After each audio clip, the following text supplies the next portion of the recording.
LFM, l'invité de Julie Marty. Avec nous en studio, Pierre-Yves Maillard. Le canton de Vaud sera représenté par un duo PS-PLR au Conseil des États. Le socialiste Pierre-Yves Maillard a été élu au premier tour. Il est avec nous ce matin. Bonjour Pierre-Yves Maillard. Bonjour. Votre élection au premier tour du 22 octobre dernier a été plus que saluée. Le bulldozer Pierre-Yves Maillard dans le temps, l'éternelle locomotive pour le 24 heures, monsieur 100 000 voix pour la côte. Est-ce que vous vous en êtes remis? On se remet assez bien de ça, oui, bien sûr. Vous quittez la chambre basse pour rejoindre la chambre haute. Comment vous appréhendez ce nouveau défi? Bon, je me réjouis. Je me réjouis. Il y a un aspect qui m'intéresse, c'est que le débat y est plus possible. Il y a davantage possible. Au national, le débat a lieu dans les commissions, mais au plénum, c'est très très minuté, très mécanique. Et on doit bien le dire que souvent les gens s'expriment devant une salle assez vide parce que les gens sortent pour assister à des séances.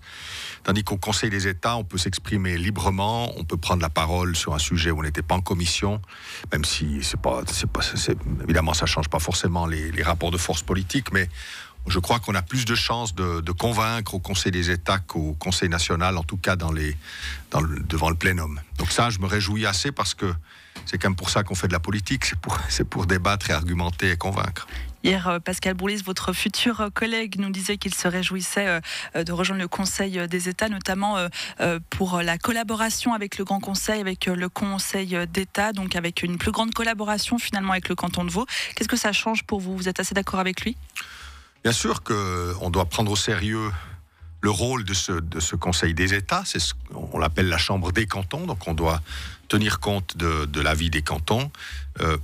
C'est notamment important parce que dans toute une série de domaines, comme par exemple le domaine de la santé, il y a à Berne des tendances à vouloir affaiblir les cantons, affaiblir leur rôle, parce que le but c'est d'affaiblir le rôle de l'État en général, et comme dans le domaine de la santé, c'est les cantons qui exercent ce rôle, eh bien, il y a une tentation de les affaiblir. Et j'espère bien que, justement, il y aura à droite des gens qui défendront le rôle des cantons aussi dans le domaine de la santé, parce qu'on a besoin d'un acteur qui régule un peu ses coûts, et malheureusement, c'est devenu de plus en plus nécessaire. Je l'ai dit, Pascal Bourlis sera votre futur collègue. Une satisfaction particulière à siéger à nouveau à côté de votre ancien collègue ministre? Bon, je le connais bien, on a bien travaillé ensemble, donc de ce point de vue-là, je pense que c'est tout à fait possible de s'entendre à nouveau très bien. Évidemment, on n'est pas du même bord, on n'a pas les mêmes idées sur tout. Il y a parfois où on a des idées qui peuvent se rapprocher et on sait comment faire des compromis. Le problème, c'est que là, on sera pas 2 sur 7. Et puis d'ailleurs, il faut savoir que les compromis dans le canton de Vaud, on a beaucoup personnalisé autour de lui et moi, mais ils engageaient l'ensemble du gouvernement. Il y avait des figures comme Anne-Catherine Lyon, comme Jean-Claude Mermoux, et d'autres, François Martalher, Béatrice Métro, qui ont aussi, Philippe Lebas, enfin, je ne vais pas tous les citer, qui ont joué des rôles constructifs. Donc j'espère bien qu'on arrivera à avoir au Conseil des États des majorités sur les thèmes qui touchent vraiment les gens, parce que c'est ce qui manque depuis 2 ans, c'est une réaction à ce qui se passe, c'est-à-dire notamment la crise du pouvoir d'achat, la crise des fins de mois. C'est pas possible de continuer dans cette inaction. On aura, avec les votations de l'an prochain, des possibilités données au peuple de corriger le tir, de vraiment donner une mission au Parlement. C'est le vote sur la 13e rente AVS au mois de mars et le vote sur le plafonnement des primes au mois de juin. Donc là, le peuple aura l'occasion de dire au Parlement, voilà ce qu'on attend de vous. On veut régler le pouvoir d'achat des retraités, on veut régler le pouvoir d'achat des familles qui travaillent, des gens qui travaillent. Et pour ça, il faut donner ces impulsions. Si ces 2 votes sont positifs, alors on aura une législature, je pense, utile, parce qu'après au Parlement, on devra concrétiser, on devra réaliser ces projets, et ce sera intéressant.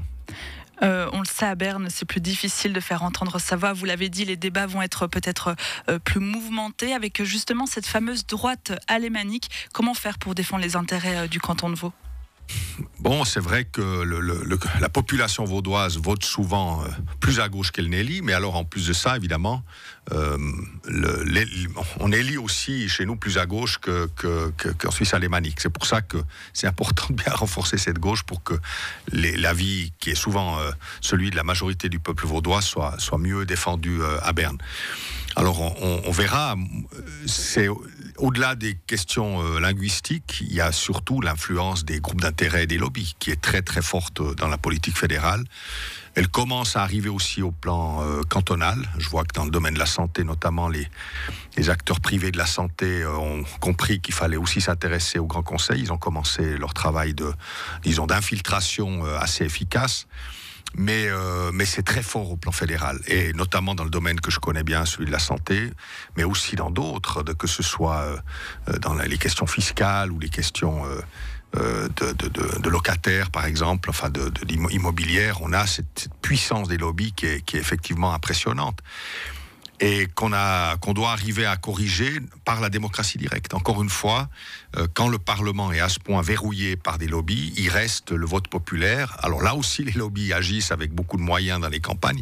Mais enfin, si les gens votent pour leurs intérêts, c'est de ça qu'il s'agit. Il faut voter pour ses intérêts et pas se laisser avoir par les campagnes de peur qu'on donne.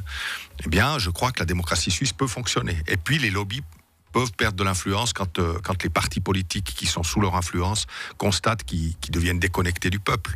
Et s'agissant de l'AVS, ça va être très très frappant. Les sondages nous donnent aujourd'hui avec près de 70% de soutien, y compris par exemple à l'UDC. On a près de 70% des électeurs UDC qui disent qu'ils ont besoin de ce renfort pour leur rente AVS, mais il y a 0 élus UDC qui ont voté pour cette 13e rente au Parlement. Donc on voit l'écart. Et s'il se confirme dans les urnes au mois de mars, eh bien l'UDC, pour parler que d'elle, parce que c'est le plus grand parti, mais aussi les radicaux seront bien obligés d'en tenir compte, parce qu'ils ne peuvent pas indéfiniment s'éloigner de l'avis de leur propre base électorale. Pierre-Yves Maillard, on vous entend, vous venez d'être élu et pourtant vous êtes déjà en campagne pour les élections, les votations dans quelques mois.